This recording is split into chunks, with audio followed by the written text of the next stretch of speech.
Assalamualaikum warahmatullahi wabarakatuh. Dengan Coach Ebi di sini dan teman-teman certified personal trainer dari Keto Fitness, ada juga Babe Sidik. Ya, oke.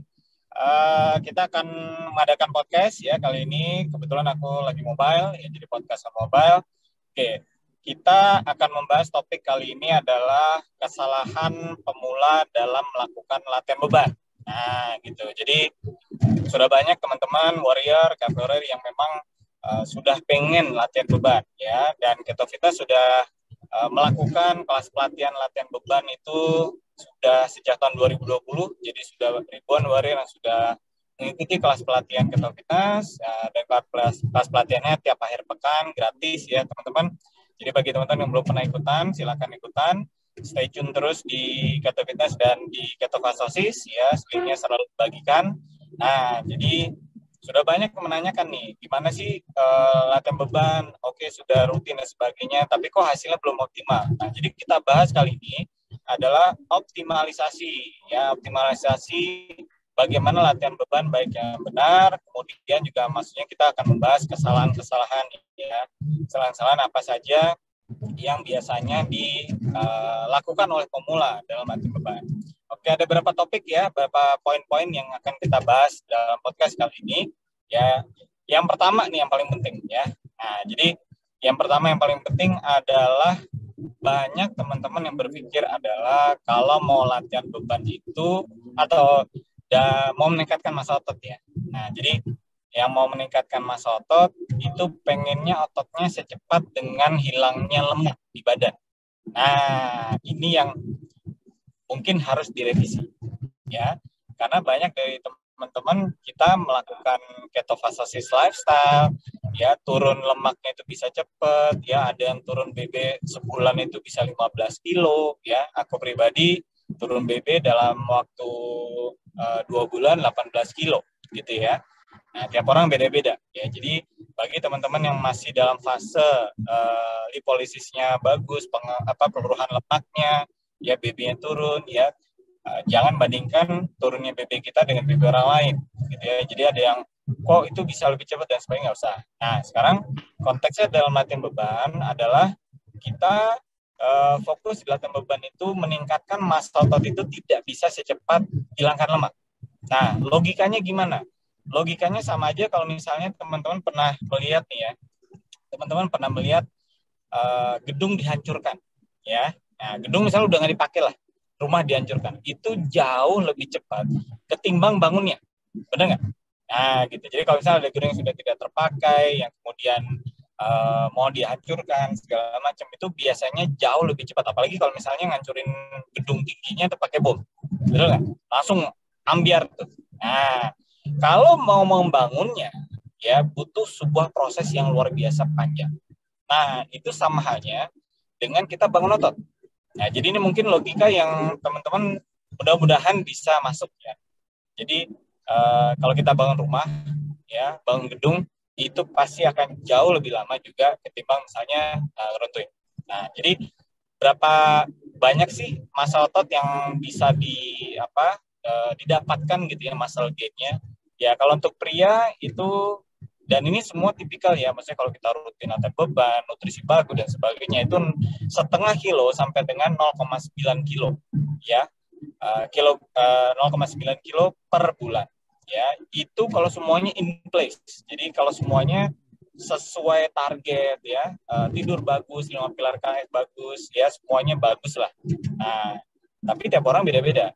Nah, jadi juga nggak bisa berpikir, wah kalau gitu 1 kilo sebulan ya. Oke, dulu aku pernah mengalami 7 bulan pertama itu 7,7 kilo. Ya, jadi malah 1,1 kilogram per bulan. Dalam 7 bulan pertama aku nge-gym, itu pernah 7,7 kilo per bulan. Ya, nah tapi kemudian terkena pandemi, akhirnya apa? Akhirnya ya bubar, karena nge-gymnya nggak bisa, ya semua bubar. Jadi turun lagi BB-nya ya. Nah, jadi bagi yang sudah naik BB gitu ya, terutama yang gampang ngukurnya kalau naik massa otot itu ada bagi yang underweight atau yang BB normal, itu gampang. Ya, kalau ada kenaikan BB biasanya mostly dengan catatan ya, teman-teman memang benar-benar sudah minim karbohidrat ya, fat burner all the time, itu tidak akan apa istilahnya fat storing lagi. Nah, sehingga kenaikan BB-nya itu hampir bisa dipastikan itu naik massa otot. Walaupun mungkin kalau yang BB-nya normal bisa saja ada penurunan fat. Nah, itu bisa saja ya. Nah, jadi balik lagi tadi gitu ya. Jadi teman-teman harus berpikir bahwa menaikkan massa otot ini butuh proses. Ya, jadi nggak bisa menaikkan massa otot secepat ngilangin lemak kemarin. Wah, langsung ngilangin lemak, langsung hilang banyak. Itu nggak bisa lah ya.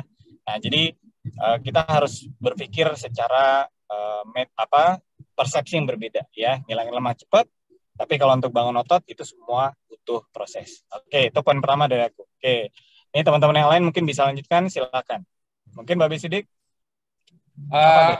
Ini Coach, bagaimana kalau dia latihannya itu setiap hari? Apa optimal untuk membangun otot gitu? Atau dia katakanlah kardio, lari atau lainnya gitu? Apa itu sangat ini apa namanya membantu untuk percepatan tumbuhnya otot? Ya, oke. Di sini ada Coach Doni, ada Coach Rega. Mungkin Coach Doni sama Coach Rega bisa ada yang bantu. Silakan. Oke. Jadi sebenarnya banyak ini ya.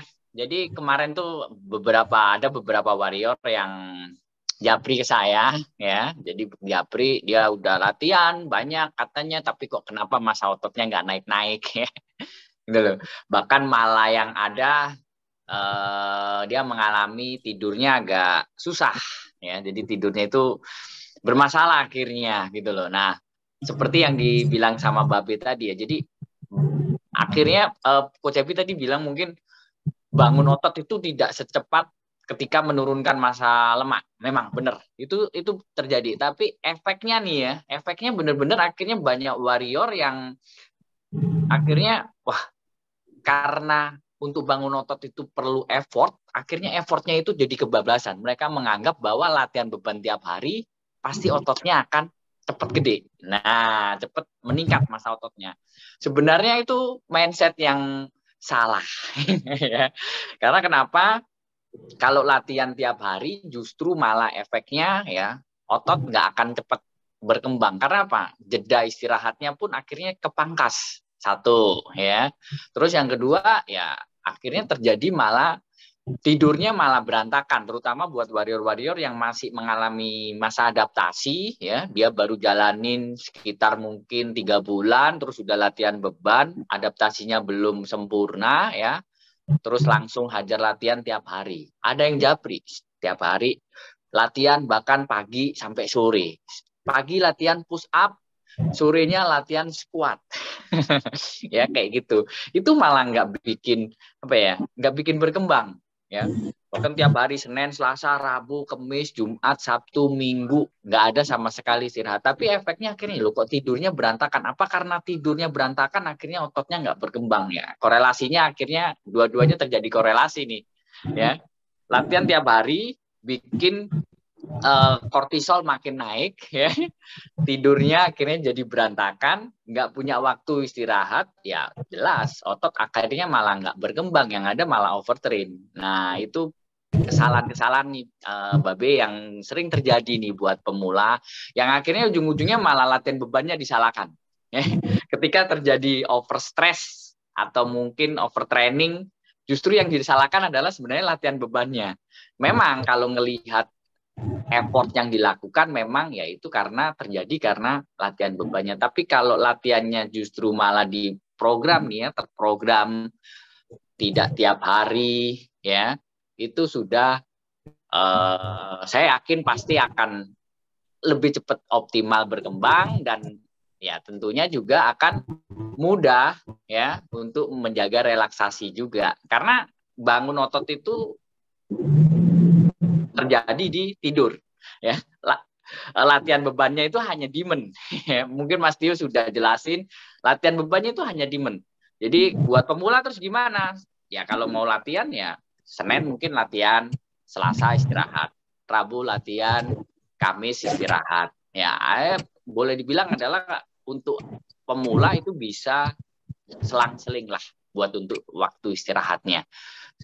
Nggak usah takut, wah kalau 3 kali nggak bakalan ototnya akan cepat berkembang. Justru dengan beradaptasi itu nantinya akan memudahkan otot untuk berkembang. Mungkin itu sih, B. Jadi kesalahan warrior pertama itu banyak, wah kalau saya latihan terus, otomatis otot cepat berkembang. Karena mereka terpacu. Apalagi kalau yang underweight. Begitu underweight, dia bingung, panik. Oke, akhirnya effortnya untuk latihan beban itu bisa dikatakan mungkin melebihi kerjaannya dia. Dia harus tiap hari latihan. Jadi istilahnya no rest day. Ya, jadi nggak ada rest day, nggak ada istilahnya. Pokoknya yang penting latihan lah gitu loh. Nah, jangan ya. Itu adalah kesalahan terbesar ya. Dan saya yakin nggak akan masa ototnya gede. Coach Ebi, saya sendiri ya, kalau latihan ya sampai sekarang aja rata-rata masih 5 kali seminggu gitu loh, 4 atau 5 kali lah gitu loh. Nggak pernah tiap hari Senin sampai Minggu terus kita nggak punya. Kita masih punya satu kerjaan lagi ya. Dan saya pernah baca satu quotes ya, olahraga itu tidak bisa jangan sampai olahraga mengambil kehidupan kita. Maksudnya dalam artian kita sehari itu fokuskan ke olahraga, jangan gitu loh ya. Tapi jangan sampai ya kita melupakan olahraga. Intinya di situ ya. Ya. Boleh latihan ya, tetapi usahakan jangan tiap hari. Kalau menurutku itu sih ya. Mungkin Coach Rega bisa ditambahkan, Coach. Ya, atau Coach Ebi sendiri ya, Coach Rega silakan ditambahkan. Pada dasarnya sih sebetulnya yang sering kali dikelirukan itu tentang kapan sih sebetulnya pembentukan ototnya itu terjadi gitu kan. Tadi kan mungkin sudah disebutkan sekilas-sekilas juga, bukan pada waktu kita latihan, bukan sebelumnya, bukan sesudahnya juga, tapi pada waktu kita sedang beristirahat dalam level tertentu gitu ya. Jadi tidur yang cukup, tidur yang baik itu dibutuhkan sebagai masa pembentukan ototnya gitu. Jadi kalau cuma tidur tapi tidurnya nggak cukup dalam, itu juga nggak tercapai pembentukan ototnya. Karena sebetulnya kenapa sih begitu? Karena badan kita itu butuh fokus, katakanlah gitu, untuk membentuk otot. Kalau kita masih bergerak, segala energi yang lain itu diarahkan ke apa yang sedang kita lakukan gitu. Jadi kalau kita sedang tidur, istirahat total, badannya istirahat, pikirannya istirahat, jadi upaya badan ini baru bisa sepenuhnya untuk bangun ototnya. Kira-kira itu aja tambahan saya. Jadi perlu tidur itu penting ya? Ya, intinya istirahat itu penting. Jadi nggak perlu latihan tiap hari supaya tidurnya bagus. Karena banyak kan kalau tidurnya latihannya tiap hari, saya jamin pasti nanti tidurnya akan jadi berantakan malah. Apalagi latihannya pagi sore tiap hari lagi. Nah iya, itu banyak kesalahan tuh, B. Jadi karena ya itu tadi warrior menganggap bahwa wah kalau misalnya saya semakin sering latihan ya otomatis akan semakin sering masa ototnya akan meningkat gitu loh ya. Jadi ya akhirnya wah saya udah latihan berapa bulan kok tapi nggak ngefek ya. Setelah saya tanya emang latihannya kayak gimana? Ternyata pas dilihat ya latihannya tiap hari, terus habis gitu yang kedua juga akhirnya waktu istirahatnya, waktu tidurnya malah berantakan. Ya itu yang bikin ya akhirnya nggak terjadi masa pertumbuhan otot yang optimal. Ya wajar. Makanya kita di Keto Fitness itu meluruskan ya, jadi supaya ya olahraga itu bagus, nggak ada sifatnya olahraga itu jelek, nggak ada latihan beban itu jelek. Kalau ada yang bilang latihan beban itu jelek, ya silakan ketemu dengan saya. Ya, jadi kalau misalnya ada nganggap bahwa di ketofastosis itu kita itu harus perbanyak relaksasi, ya benar memang gitu. Tapi latihan beban itu bukan sesuatu yang jelek, ya justru bagus. Ya, oke. Coach. Ya, oke. Nah, jadi intinya adalah harus terukur ya, latihan beban itu harus terukur. Bagi yang sudah ikutan kelas pelatihan gratis aktivitas setiap hari pekan, silakan ikuti ya. Bagi yang belum ya, bagi yang sudah, ulangin, nggak ada masalah. Karena biasanya itu latihan beban nggak bisa kita langsung tahu gitu ya. Jadi paham ya, karena kalau menurutku itu learning by doing. Jadi kita lakukan, jajal, kita revisi gini-gini. Nah, jadi tadi poinnya gitu ya. Ya, oke ya. Jadi bahkan yang pengennya variasi terus, ganti-ganti terus, nah gitu. Jadi itu yang masih dipahami di situ. Jadi harus istilahnya konsisten dulu, ya tidak terlalu sering.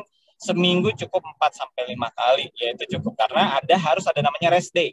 Ya, jadi rest day itu kita nggak ngapa-ngapain. Ya, maksudnya kita nggak latihan, bukannya mager ya. Nah, beraktivitas tetap nggak ada masalah. Beraktivitas silahkan. Ya, tapi ini tidak melakukan latihan beban. Ya, karena otot berkembang itu ada 3 tahapan. Yang pertama adalah disobek, yaitu yang pertama. Yang kedua dia harus penyembuhan atau healing, ya. Jadi setelah disobek kan dia harus sembuh dulu nih. Nah, kan jadi ada inflamasi lokal ya di dalam otot. Nah, yang ketiga adaptasi.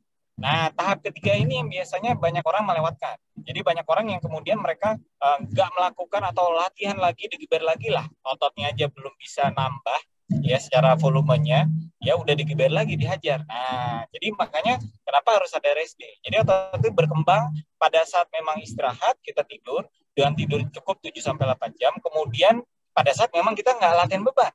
Nah, kalau aku lagi di tempat gymku itu kan ada alat timbangan ya, pengukur timbangan digital, yaitu merek Tanita. Kalau di Fitness First itu ada namanya Body Track sekarang. Itu justru kenaikan massa otot begini nih, grafiknya naik pada saat aku melakukan rest day sehari atau bahkan 2 hari. Ya, 2 hari nggak latihan beban, besoknya kemudian aku cek, massa ototnya naik.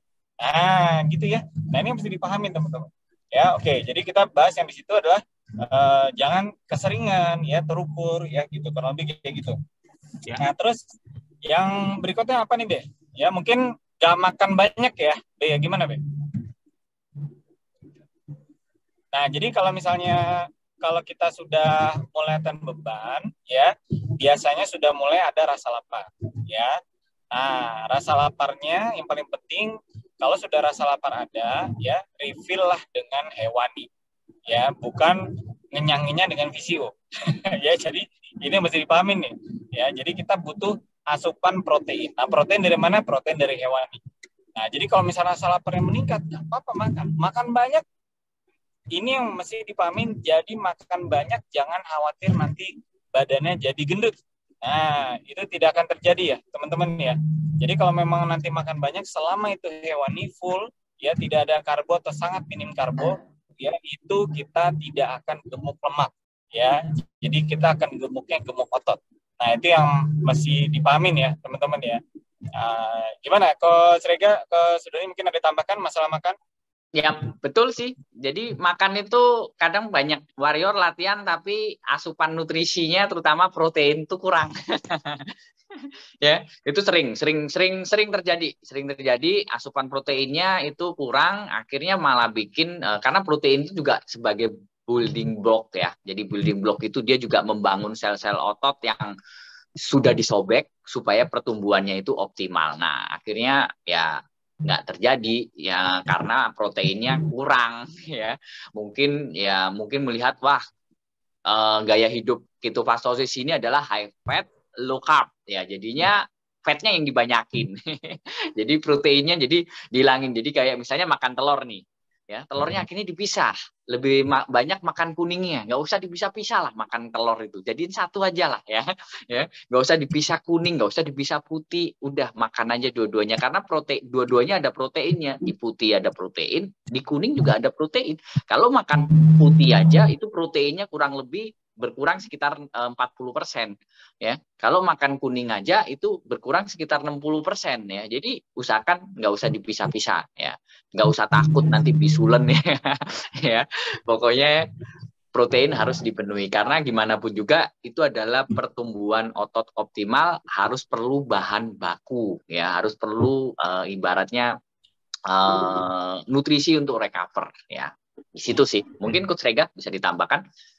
Iya, kalau ngobrol soal protein itu memang menarik sih.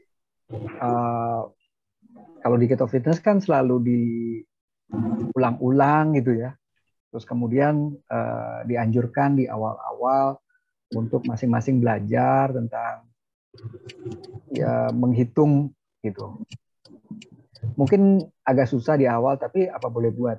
Itu kalau untuk buat kemajuan diri sendiri itu akan sangat berguna. Kita belajarnya cuma mungkin sebentar, diaplikasikan sendiri, agak repot sendiri 1-2 minggu, tapi sesudah itu akan lancar sekali gitu.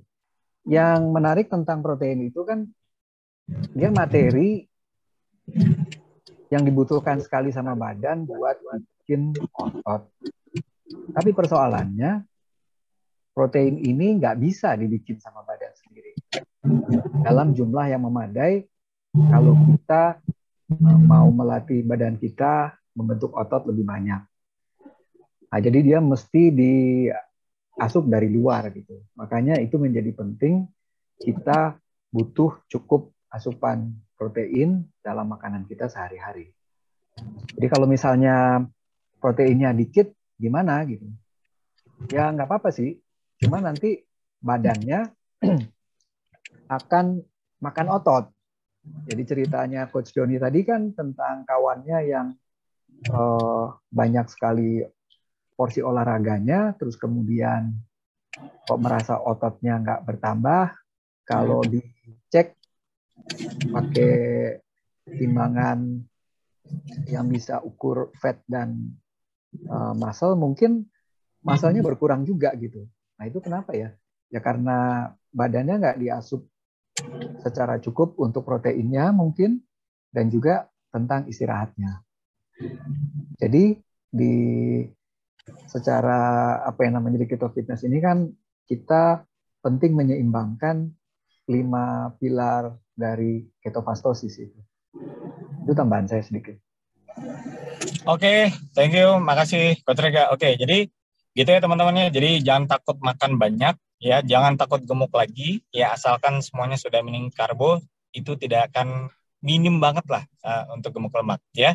Nah, jadi yang terakhir ya, kesalahan yang juga sering dilakukan oleh pemula adalah ya tadi sebenarnya korelasi sama yang tadi yang sudah kita bahas sebelumnya adalah latihannya terlalu sering sehingga tidurnya nggak bagus. Nah, jadi tidur ini adalah sebuah faktor yang memang harus menjadi tolok ukur.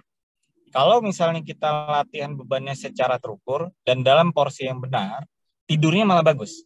Ya itu sudah banyak ya testimoni para warrior ya Bay ya. Testimoni para warrior yang tidurnya jadi lebih enak ya. Gitu ya. Gitu. Mungkin Babe ada namain Bay masalah tidur Bay. Ya prinsipnya kan kita itu bisa tidur mudah ya.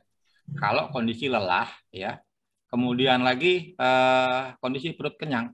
Jadi itu sebabnya dengan olahraga beban yang terukur, terarah ya kan, ada stres di otot ya, itu meningkatkan nafsu makan. Lah nafsu makan ini yang jangan sampai dihilangkan dengan lemak, dengan apa namanya itu PCO, harus apa namanya itu diisi dengan protein hewani.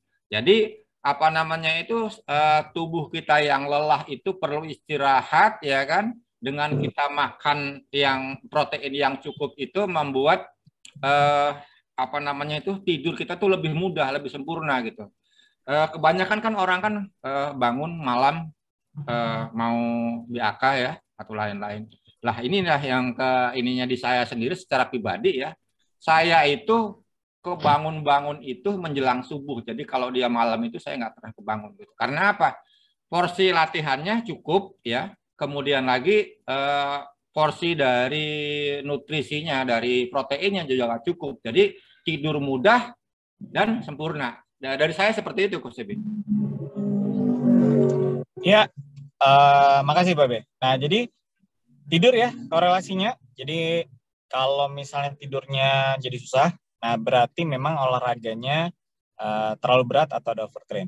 Lebih baik tidur dulu aja sampai bagus. Nah, pokoknya ciri-cirinya seperti itu. Justru kalau misalnya kita bisa tidur enak, nah itu tepat. Ya, ini yang mesti diperhatikan ya teman-teman ya. Nah, jadi mungkin ini saja topik yang mau kita bahas kalau mau lebih detail banyak ya kita bahas ya, tapi ini poin-poin yang paling penting dulu aja. Gimana atau apa saja kesalahan itu tadi ya. Jadi mindset yang pertama, mindsetnya adalah bahwa kita bangun otot ini memang butuh waktu ya gitu, tidak bisa segampang kita ngilangin lemak kemarin ya. Kemudian yang kedua, latihannya jangan terlalu sering, jangan tiap hari gitu ya. Terus kemudian terlalu banyak variasi, nanti variasi bisa, cuma harus pahamin dulu konsep gerakannya gitu kan. Kalau belum ngerti gerakan latihan bebannya, mau variasi segala macam ya susah, karena otot itu beradaptasi dengan gerakan yang kita lakukan rutin dulu. Nah, jadi rutinkan gerakannya dalam waktu 2 minggu, jangan dibuat banyak variasi. Karena dia akan beradaptasi dengan gerakan tersebut. Nah, nanti variasi kita mau ganti lagi, nggak ada masalah. Ya, jadi makanya kenapa kita selalu adakan kelas pelatihan gratis tiap akhir pekan, yaitu supaya mengajarkan basic dulu, gitu ya, yang hal dasar dulu. Nah, supaya dipahami. Ya, kemudian makan, ya, refill protein, ya hewani lah, ya hewani. Ya, itu kan sudah ada protein dan lemaknya. Dan porsinya, porsi terbesar malam hari ya, gitu. Jadi porsi terbesar malam hari. Jangan sampai kalau misalnya laparnya siang, ya siang hari yang lebih banyak, malam lebih dikit. Dan malah kemudian tidurnya susah. Nah, jadi porsi terbesar malam hari itu gunanya adalah untuk menambah, bukan menambah, untuk bisa mengalami kondisi namanya food coma, ya, dengan kondisi namanya rest and digest. Ya, rest and digest itu ya kita kekenyangan, ya, food coma juga sama, ya, karena rest and digest itu perut kita kan mengolah tuh. Nah, sehingga kan kita ngantuk dan sebagainya. Terus ya food coma karena kenyangan tadi gitu ya. Jadi kondisi food coma dan rest and digest tadi. Jadi makan terbesar malam hari. Nah, sehingga itu yang membuat kita bisa tidur. Poin terakhir adalah tidurnya nyenyak. Nah, jadi kalau misalnya itu sudah dibenarkan gitu, maksudnya dikoreksi, ya, insya Allah itu nanti semuanya akan in place, semuanya akan bisa bagus. Makanya 5 pilar KF itu semuanya justru memang kalau dilakukan dengan porsi yang benar, ya, itu akan membuat pertumbuhan otot bisa optimal, ya. Nah, apalagi ada faktor stres. Tadi Coach Doni sudah menjelaskan masalah kortisol. Kalau kita latihan sering, ya, bahkan bukan hanya sering, durasi lama, ya, di tempat gym. Ada yang sampai 1,5 jam. Ya, efektif ada latihan 40 menit sampai 60 menit. 60 menit 1 jam udah optimal. Kelamaan kortisol ketinggian justru menekan testosteron. Ya, salah satu hormon yang menentukan, ya, pertumbuhan massa otot kita. Ya, jadi makanya kenapa di 5 pilar itu ada kelola stres, ya. Jadi kelola stres itu harus bisa kita kendalikan supaya apa? Hormon testosteron juga bagus. Nah, gitu ya, kurang lebih kayak gitu. Ya, gitu aja. Mungkin podcast ya dari Keto Fitness kali ini. Terima kasih sudah melihat video ini. Jangan lupa subscribe dan like, ya, dan silakan komen. Ikuti tanya jawab di FB Group Keto Fitness dan juga bisa juga di FB Group Keto Fitness. Ya, saya Coach Ebi di sini, ada Babe Sidik, ada Coach Doni, ada Coach Rega. Undur diri, sampai ketemu lagi di podcast berikutnya. Sampai jumpa. Wassalamualaikum warahmatullahi wabarakatuh. Waalaikumsalam warahmatullahi wabarakatuh.